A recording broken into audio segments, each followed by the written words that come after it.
So for those of you that follow me here on Spain on a Fork, you know I don't make a lot of cakes here. However, today we're gonna finally make one, but not just any cake. We're talking the one and only Tarta de Santiago. This is the famous Spanish almond cake that hails from the region of Galicia in northwestern Spain. And let me tell you, this cake has so many beautiful flavors to it, and it's so easy to make. Like seriously, I'm no baker, and every time I make this cake, it always turns out perfectly, folks. We're talking minimal ingredients and no tricky baking skills. Let's begin by grabbing 2.5 cups of raw blanched almonds. This is about 350 grams, and adding them into a baking tray that's lined with parchment paper. Now the almonds I'm using are MARCONA almonds, which are the ones that are traditionally used to make this cake. However, you can use any type of almonds you like. And make sure all the almonds are in a single layer. And we'll add our almonds into a preheated oven, bake only option. That's just the bottom heat, 170 degrees Celsius, which is about 340 degrees Fahrenheit, and we're gonna lightly toast them between 8 to 9 minutes. Now to make this cake, some people toast the almonds, other people don't. I prefer to toast the almonds as they release their natural oils, which gives this cake an incredible depth of flavors. After about 9 minutes, these almonds should be lightly toasted. You don't want to brown them too much. I'm gonna take them out of the oven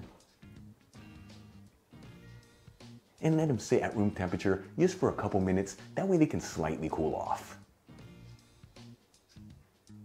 Then we'll add our toasted almonds into a food processor. And we'll run the food processor on a low speed, just between 35 to 45 seconds. We're not trying to create a powder here. We just want those almonds to be tiny little chunks. It's what gives this cake that incredible texture.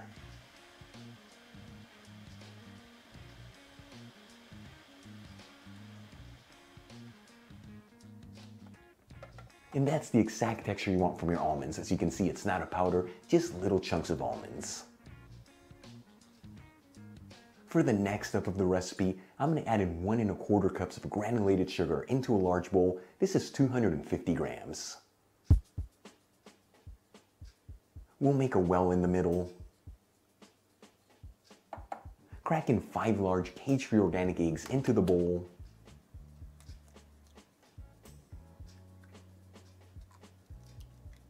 And we'll mix the eggs and sugar together until they're well mixed.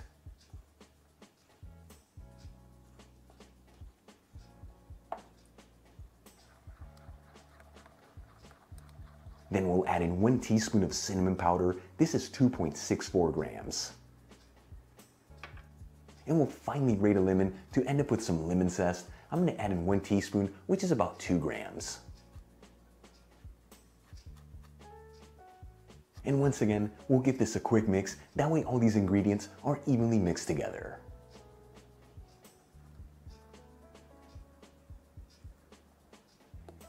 Then we'll grab our almond mixture that we have reserved and start adding it into the bowl with the rest of the ingredients and mixing everything together. I like to add the almond mixture in there in batches. That way it doesn't overcrowd the bowl, which makes it so much easier to mix everything together.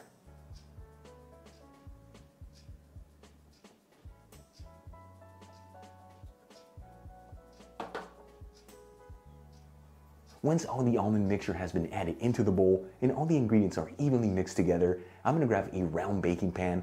The size of this one is 9 inches in diameter, which is about 22 centimeters. I'm going to line it with some parchment paper. And we'll also spray the sides of the baking pan with some non-stick cooking spray. This is just to ensure that the cake doesn't stick to the pan. Then we'll add in our cake mixture into the baking pan.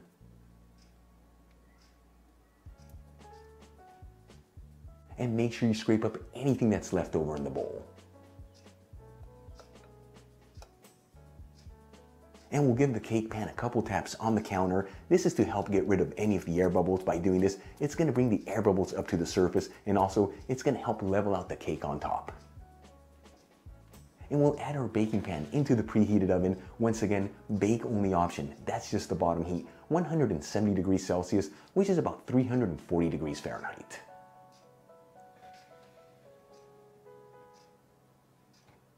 After about 55 minutes, this almond cake should be perfectly cooked. Of course, every oven heats differently, so check on yours after the 50-minute mark. I'm going to remove it from the oven and let it sit at room temperature just for about 10 minutes. That way the cake can settle.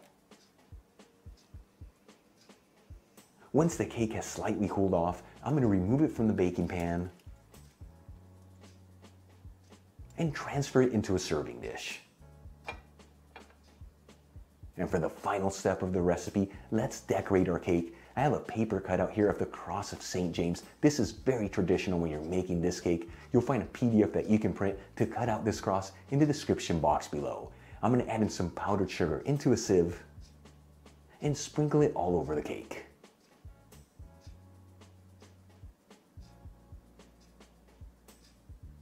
And we'll gently remove the paper cross from the cake, trying to ensure that none of that powdered sugar gets into the cross in the cake. Folks, check it out. Our Tarta de Santiago is done. A beautiful Spanish almond cake. So easy to put together. Incredible presentation. Let's give it a try and see how it tastes.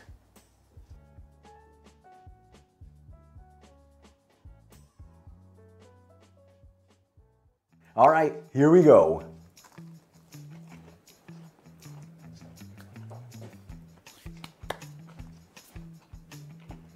So good.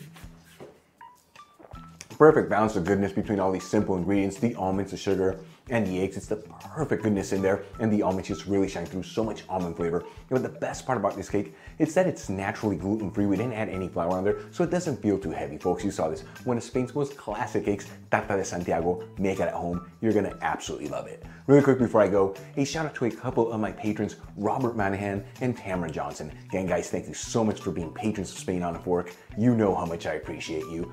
For the rest of you, if you're not with me on Patreon, consider becoming one. Help with ingredients and equipment to continue making videos like this. You'll find my Patreon link in the description box below and icon above. If you enjoyed today's video, hit that like button. Leave me a comment below if you're not subscribed. You know what to do. Smash that subscribe button. Till the next time, hasta luego.